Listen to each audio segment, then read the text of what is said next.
Ya, selamat pagi pemirsa, apa kabar Anda hari Minggu 3 Agustus 2025.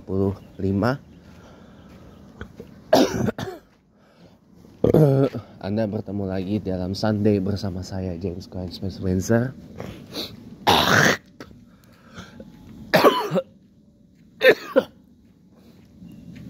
Benar, setiap hari Ahad kita akan bicara mengenai peristiwa yang menarik perhatian kita selama sepekan ini, ataupun juga hal-hal lain yang sekiranya perlu untuk kita bahas ya. Minggu ini teman-teman, kita dihebohkan dengan peristiwa yang tidak pernah kita duga sebelumnya, yaitu pemberian abolisi terhadap pengusaha nasional dan juga pernah menjabat sebagai Menteri Perdagangan di Kabinet Kerja Presiden Jokowi tahun 2015 sampai 2016, yang sebelumnya adalah mantan Kepala BKPM ya, Badan Koordinasi Penanaman Modal, yang sejak 2021 naik status sebagai Kementerian Investasi ya. Sekarang bernama Kementerian Investasi dan Hilirisasi di bawah Kabinet Merah Putih Presiden Prabowo Subianto dipimpin oleh Pak Rosan Roslani ya.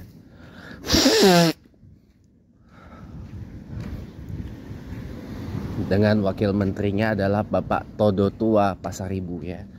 Wakil Menteri Investasi dan Hilirisasi, Wakil Kepala BKPM.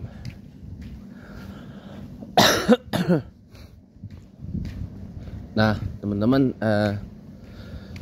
satu lagi adalah pemberian amnesti kepada Sekretaris Jenderal PDI Perjuangan yang direstorasi lagi jabatannya, yaitu Pak Hasto Kristianto. Iya. Ini satu langkah yang gak terduga sebelumnya, bahwa pemberian amnesti dan abolisi ini diumumkan oleh Menteri Hukum Bapak Supratman Andi Aktas, karena diusulkan kepada Bapak Presiden Prabowo dan sudah disetujui oleh DPR dan sudah terbit juga kepresnya atau keputusan Presiden. Karena memang yang memutuskan atau kekuatan hukum yang lebih tinggi dari persetujuan DPR untuk pemberian amnesti dan abolisi maupun gerasi sekalipun, itu adalah dari keputusan Presiden atau kepres ya. Dan kita tahu banyak dari rakyat Indonesia yang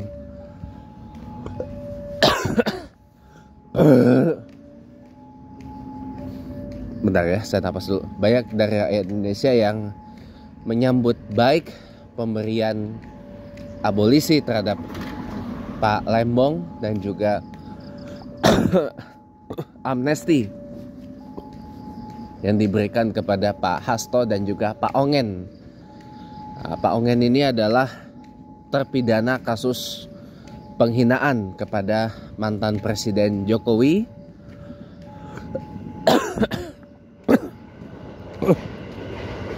Dan Pak Ongen ini juga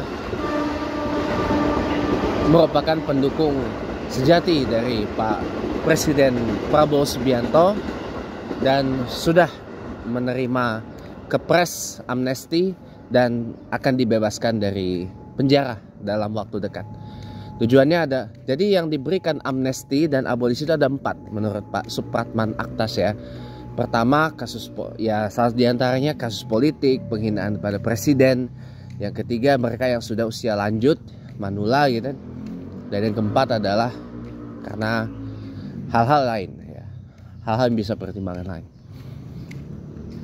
Jadi ya, kita berterima kasih bahwa ternyata hukum di Indonesia masih bisa ditegakkan di bawah rezim Presiden Prabowo Subianto, di bawah administrasi merah putih ya. Jadi kita patut bersyukur dan berbangga lah dengan pemerintahan merah putihnya Pak Prabowo Subianto saat ini. Karena tujuannya baik ya, adalah untuk mengerat, saya sambil ludah, kurang enak badan ya. Jadi intinya adalah tujuannya untuk merekatkan persatuan dan kesatuan bangsa Indonesia. Apalagi ini sebentar lagi kita akan merayakan hari ulang tahun yang ke-80, 2 minggu lagi dari sekarang, yaitu hari Ahad 17 Agustus 2025 ya. Nah teman-teman, sambil ini kita masih mau reaksi dulu ya. Ini membuktikan bahwa perlahan tapi pasti ya, perlahan namun pasti, mudah-mudahan ya, Presiden Prabowo ini sudah mulai ancang-ancang untuk menarik diri dari bayang-bayang Jokowi. Karena kita tahu sendiri kan, ketika pengumuman pemberian abolisi kepada Pak Thomas Lembong, dan juga amnesti, nih buat yang belum tahu, abolisi itu artinya penghapusan seluruh tuntutan, penghapusan seluruh pemidanaan, itu intinya. Tapi kalau amnesti adalah pengampunan secara keseluruhan gitu. Pengampunan secara keseluruhan gitu. Jadi intinya Pak Hasto tuh diampuni oleh Pak Presiden Prabowo dan tidak tidak pernah tersangkut kasus hukum. Cuma nanti tahapan berikutnya adalah rehabilitasi ya. Tapi yang mengajukan tapi harus, sebenarnya kalau untuk rehabilitasi ya, yang mengajukan itu adalah yang bersangkutan sebenarnya. Yang bersangkutan Pak Hasto dan Pak Lembong harus lebih dulu mengajukan rehabilitasi kepada pemerintah, dalam hal ini kepada Bapak Presiden Prabowo Subianto, baru kemudian nanti proses rehabilitasinya diproses. Ini terjadi juga pada almarhum Pak Subandrio ya, tokoh loyalis Bung Karno ya, Menteri Luar Negeri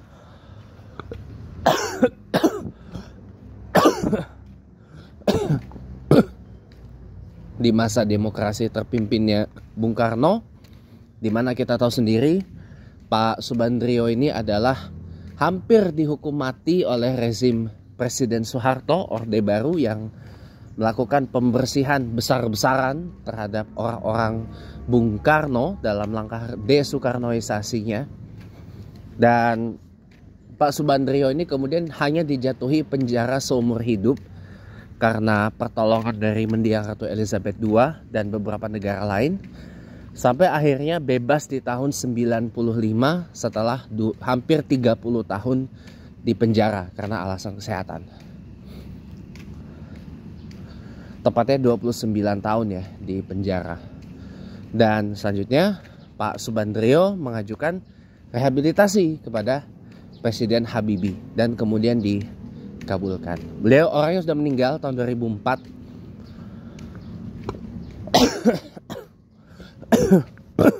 Kalau mau cari makamnya di mana, ada di Jeruk Purut. Ya, ada di TPU Jeruk Purut. Makamnya Pak Subandrio, mantan Menteri Luar Negeri era Bung Karno. Nah, itu kalau, tapi bisa saja negara memberikan rehabilitasi kalau memang dimaukan. Kalau memang pemerintah Presiden Prabowo ini mau memberikan rehabilitasi tanpa harus diajukan lebih dulu yang bersangkutan, ya kenapa enggak gitu. Malah itu lebih baik sebenarnya. Itu malah lebih baik sebenarnya. Tapi kalau dari presiden terakhir yang ada, memang harus diajukan dulu. Memang harus diajukan dulu, baru kemudian bisa diproses gitu. Ya semoga saja Ya semoga saja nama Pak Hasto maupun Pak Lembong itu bisa direhabilitasi dengan atau tanpa diajukan oleh yang bersangkutan. Itu aja harapan dari saya. Karena memang setahu saya memang harus diajukan dulu untuk rehabilitasinya. Tapi dengan atau tanpa rehabilitasi, dengan atau tanpa pengajuan rehabilitasi, mudah-mudahan ya pemerintah merah putihnya Presiden Prabowo Subianto ini maulah memberikan rehabilitasi tadi kepada Pak Lembong maupun Pak Hasto. Sekali lagi, dengan atau tanpa diajukan. Kalau diajukan sih bagus, tapi kalau tanpa diajukan lebih bagus lagi. Gitu. Mudah-mudahan lah, kita tunggu kabar baiknya aja. Ya. Ini bukti bahwa sebenarnya gini teman-teman, kita udah pernah bahas kemarin ya. Selain Pak Prabowo yang sudah mulai bersiap-siap untuk keluar dari bayang-bayang kemudi Jokowi, ya, tahu nggak sebenarnya Pak Presiden Prabowo ini butuh PDIP. Karena apa ya? Dari segi kursi dan suara dan pengaruh, PDIP lebih besar pengaruhnya. Karena gini, KIM atau Koalisi Indonesia Maju atau Koalisi Merah Putih Jilid 2 ini tuh fragile teman-teman. Fragile, nggak stabil. Di DPR aja memang suara terbesar adalah Golkar. Kursi terbanyak adalah Golkar, 102 berbanding 89. Gerindra masih jauh. Ya, Golkar itu kalau saya nggak salah 14% kursi di DPR, Gerindra cuman ya 12 sampai 10% kursi di DPR. Ya, nggak banyak, cuma 89 aja, masih selisih jauh lah dari Golkar. 13 kursi dibandingkan dengan Golkar, ya kan? Di kabinet juga menteri paling banyak dari Golkar. Nah apalagi mohon maaf lahir dan batin, Golkar ini ketumnya adalah tangan kanan Jokowi, Bahlil Lahadalia.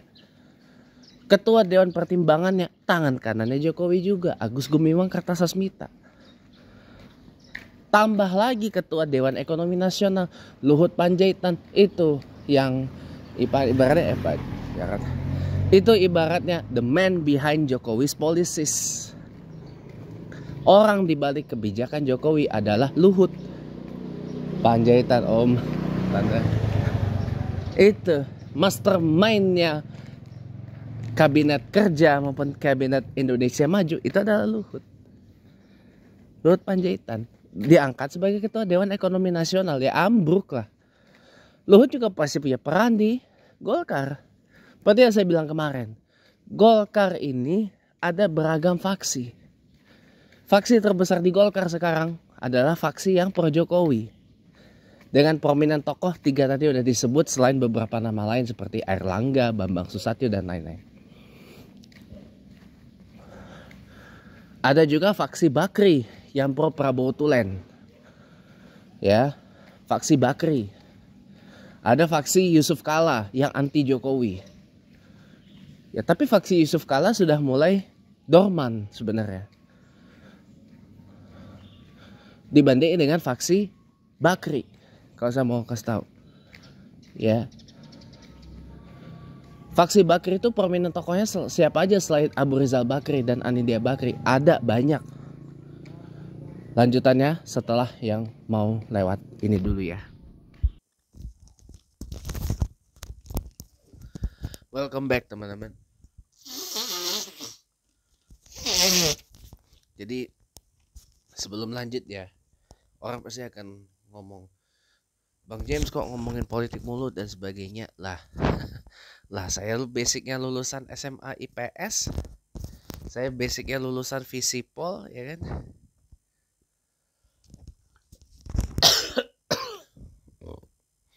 Lulusan IPS, lulusan Visipol, kalau nggak ngomongin politik tuh rasanya kayak garing gitu. Iya, saya kayak kosong aja gitu.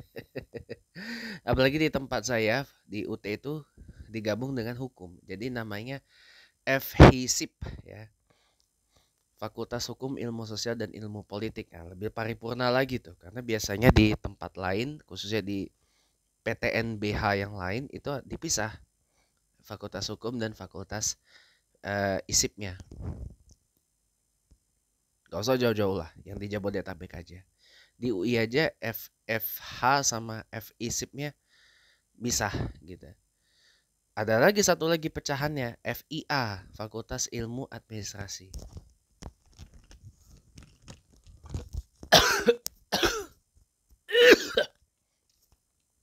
Saya kan lulusan administrasi bisnis, ya kan.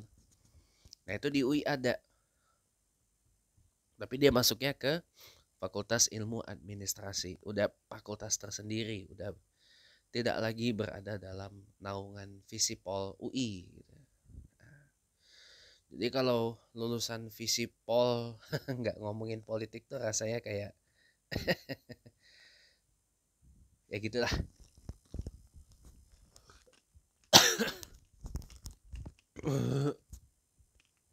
Balik lagi teman-teman. Jadi lanjut ya, kita lanjut ya. Jadi teman-teman, memang kalau saya lihat, memang Golkar ini menjadi batu sandungannya Prabowo sebenarnya. Karena Golkar ini pemegang kuasa terbesar dalam pemerintahan merah putih, ya kan? Ini tuh kejadiannya sama kayak tahun 2004, di mana Golkar keluar sebagai pemenang pemilu tahun 2004, tapi presidennya dari partai yang relatif baru waktu itu, Partai Demokrat, Pak SBY, Susilo Bambang Yudhoyono. Partai Demokratnya sendiri itu ya ada dalam radius 5 besar. Ya. Nah, pemerintahan SBY periode 1 itu kan bikin koalisi namanya Setgab, Sekretariat Gabungan, ya kan? Golkar adalah pemegang terbesarnya. Nah, ini mirip dengan koalisi Indonesia Maju atau koalisi Merah Putih Jilid 2. Di mana Golkar partai terbesarnya tapi presidennya dari Gerindra. Ya notabene di koalisi Indonesia Maju atau KMP 2.0, Gerindra ini ada di posisi kedua. Makanya saya bilang wajar kalau Gerindra ini sangat butuh PDIP untuk menopang pemerintahannya. Bukan hanya sekedar membentuk unity government, pemerintahan persatuan, tapi benar-benar dibutuhkan supaya paling enggak ya Prabowo tuh bisalah aman dari bayang-bayang Jokowi. Sebabnya gini, saya kan tadi bilang koalisi merah putih atau koalisi Indonesia Maju itu adalah koalisi yang fractured, ya, adalah koalisi yang fragile. Karena di situ ada Golkar yang ketumnya udah kita tahu sendirilah. Ada Partai Demokrat yang pindah ke Prabowo karena patah hati dilepehin sama Nasdem di Anies di waktu usung Anies. Ada lagi PKB di mana Caiminnya kalah dari Pilwapres ya, Pilpres 2024 dari Prabowo Gibran berpasangan sama Anies, pindah lagi. Gitu. Jadi di antara 8 partai ini memang koalisi Merah Putih Jilid 2 atau koalisi Indonesia sebenarnya adalah minority government. Secara kualitasnya ini adalah minority government. Karena di pemerintah partainya cuma Gerindra, Golkar, PAN sama Demokrat. Cuma 4. Itu pun perolehan kursinya nggak gede-gede banget sebenarnya. Itu sebenarnya minority government. Yang di luar dari koalisi Indonesia Maju ada PDIP 110 kursi. Ada Nasdem dan ada PKS. Cuma 3. Ya kan? cuma 3. Itu pun perolehan kursinya juga gak seberapa. Jadi sebenarnya imbang antara koalisi merah putih dengan PDIP plus Nasdem plus PKS gitu. Karena PDIP perolehan kursinya lebih banyak dari Golkar, banyak dikit sih. Dan mereka fractured gitu. Nah, teman-teman salah paham kalau mengatakan PDIP langsung balik badan dukung Prabowo. Enggak, teman-teman.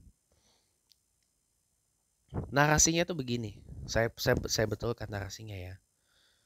Dalam Kongres PDIP di Bali baru-baru ini, di mana Ibu Megawati Soekarno Putri terpilih lagi sebagai ketua umum sampai 2030, ya.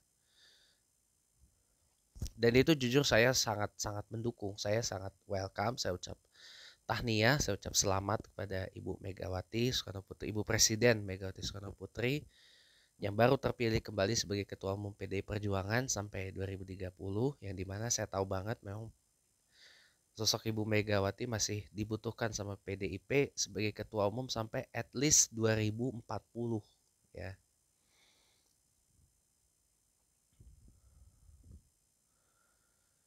Agar PDIP itu tetap menjadi partai yang teguh berprinsip, gak oleng gitu. Nah, jadi selamat sekali lagi. Ibu Megawati mengatakan gini, kader PDIP diperintah dukung pemerintahan Prabowo. Tapi teman-teman dukung tapi bukan berarti seperti yang disampaikan teman Facebook saya Muhammad Hajar. Enggak, PDIP itu tidak berhenti beroposisi. Enggak, teman-teman.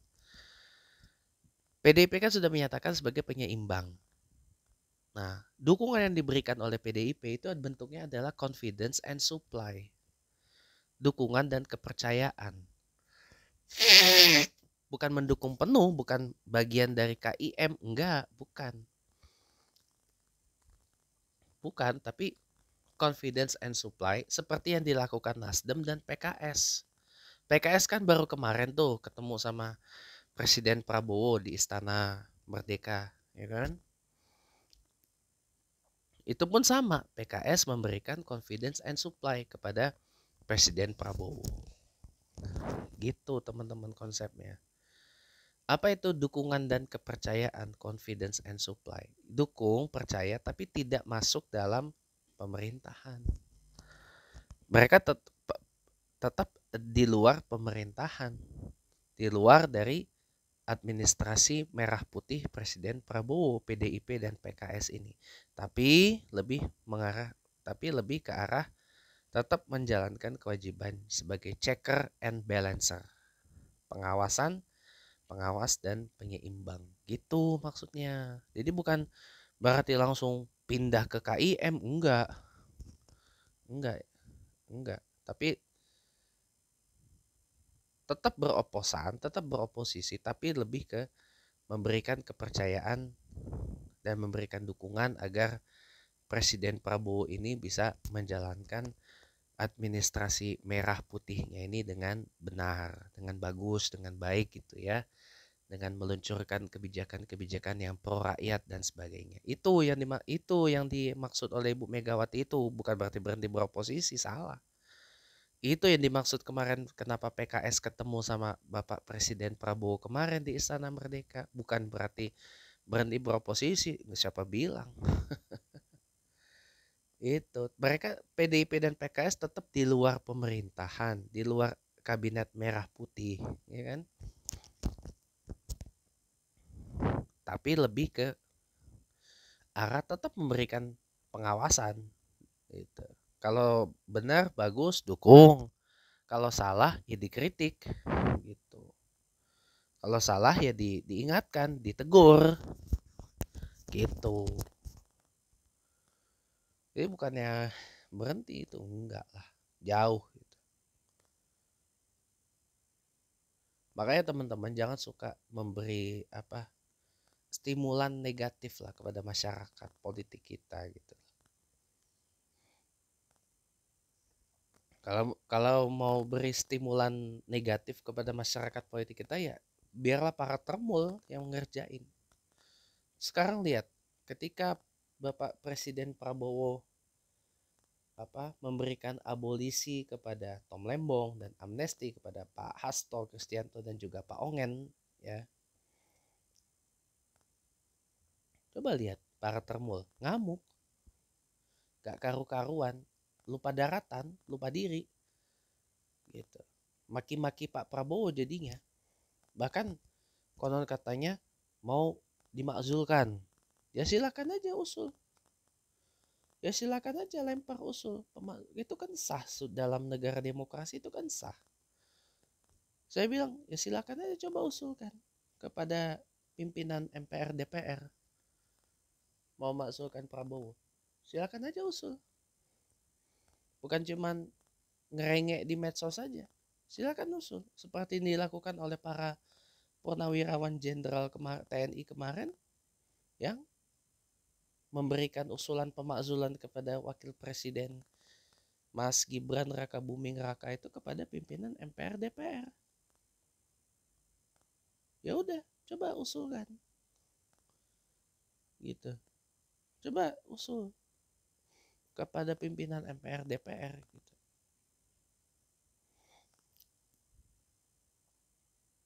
Cuma saya bilang, ketua MPR saat ini adalah loyalis Prabowo, Pak Ahmad Muzani. Di DPR ada tangan kanannya Prabowo, Dasko, walaupun wakil ketua. Nah, di kabinet merah putih ada tangan kanannya Prabowo juga, Pak Sugiono, Menteri Luar Negeri, Pak Prasetyo Hadi, Menteri Sekretaris Negara, Pak Fadlizon, Menteri Kebudayaan, Pak Rahmat Pambudi, Menteri PPN, Kepala Bappenas.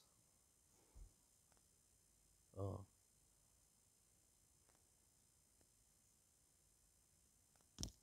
Itu kan tangan kanannya Prabowo semua.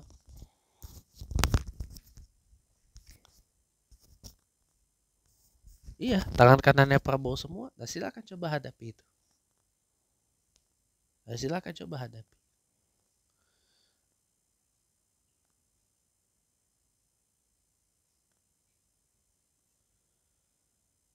Paling nggak itu dulu, yang teras-teras ya, Pak Muzani, Pak Fadlizon, Pak Dasko, Pak Prasetyo, Pak Sugiono, ya.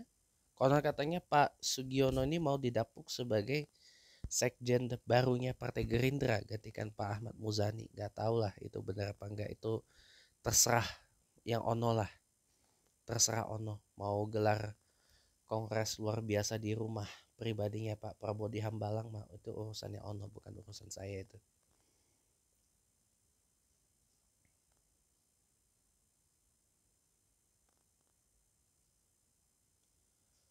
Jadi gitu teman-teman, makanya udah aja gitu. Kalau ya akan aja usulin daripada ngamuk-ngamuk di medsos ya kan. Lihat deh, sekarang jadi dimaki-maki tuh. Padahal mereka lupa, mereka juga lah yang memenangkan Pak Prabowo jadi presiden. Kenapa? Karena mereka mengikuti arah telunjuk Jokowi.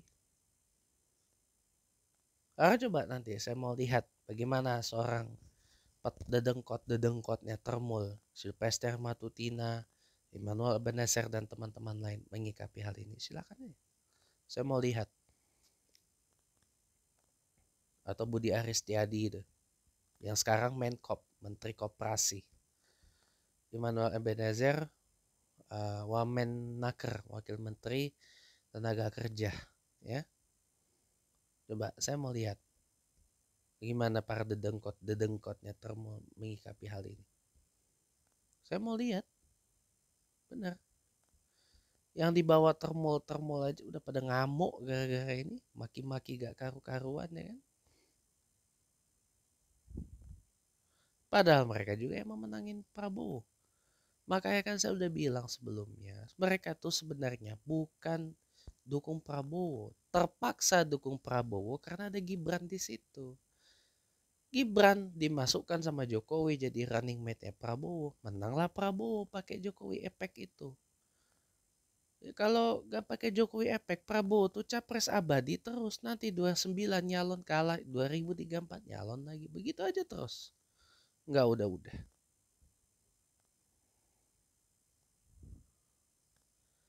Kasian juga ntar jadi capres abadi. Mangkrak nanti. Ya kan? Yaudah aja. Saya tahu sebenarnya. Di antara yang 58% itu, yang sudah katakan bubar itu, saya tahu itu mayoritas adalah alumni pendukung Jokowi. Karena apa? Ada Gibran di situ. Nah, Gibran yang dianggap sebagai penerus Jokowi. Jokowi periode ketiga. Gitu loh, teman-teman. Ya udah, sekarang mereka ribut maki-maki, udah saya emang nggak ikut campur ya, ribut aja, gak usah dipisahin. Iya, apalagi Jokowi ngapa baper, nggak diminta pertimbangan soal abolisi dan amnestinya Tom Lembong, Hasto sama Pak Ongen. Lah siapa dia? Udah mantan presiden kok, bukan pemimpin tertinggi macam di Iran. Ya kalau di Iran iya, di atas presiden ada supreme leader, ada pemimpin tertinggi, tapi itu pun Iran bentuknya Republik Islam. Tepatnya Republik Islam Syiah. Nah, emangnya siapa Joko? Emang dia setara kayak pemimpin tertingginya Taliban di Afghanistan. Siapa namanya? Hikmatullah. Aduh ya itulah namanya lah. Nah itulah namanya lah. Emang siapa Jokowi pemimpin tertinggi? Di Indonesia nggak ada istilah supreme leader, nggak ada. Pemimpin tertinggi ya presiden. CEO-nya ya presiden. Chairman of the state ya presiden. Chairman of the Republic ya presiden. Bukan seperti Korea Utara yang ada supreme leadernya. Atau paramount leader kayak di Tiongkok itu. Tapi itu paramount leader attach juga kepada presiden di Tiongkok itu. Kayak salah kalau Jokowi ngomong seperti itu. Apa hak dia ngatur-ngatur? Gak ada. Gak ada sebenarnya.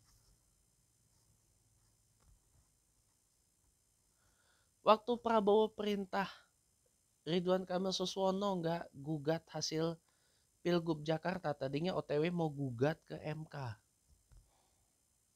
Tapi nggak jadi karena diperintah Prabowo. Walaupun yang gugat itu adalah perintahnya Jokowi, tapi Ridwan Kamil dan Suswono lebih manut sama perintah Prabowo, nggak gugat. Gitu. Nggak gugat. Ya karena presidennya Prabowo sekarang, bukan Jokowi lagi.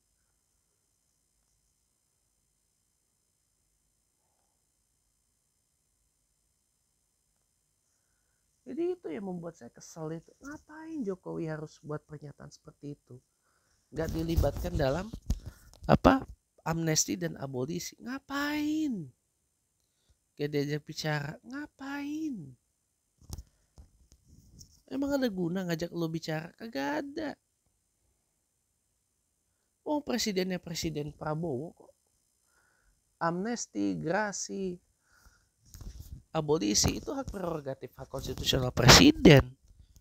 Bukan hak prerogatif dan konstitusionalnya mantan presiden. Ada itu. Nah, kayak lucu kalau hari gini masih ada yang kayak Jokowi itu. Aduh. Narsistik banget asli. Gitu.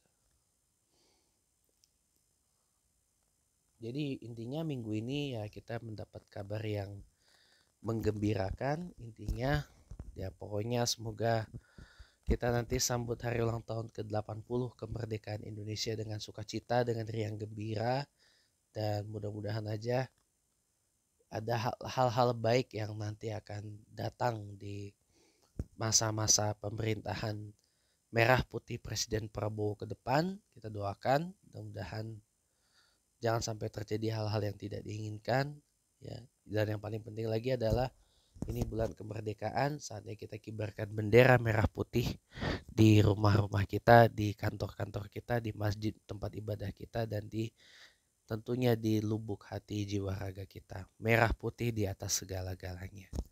Merah putih berkibar di langit Nusantara. Terima kasih teman-teman, sampai jumpa lagi. Bye-bye.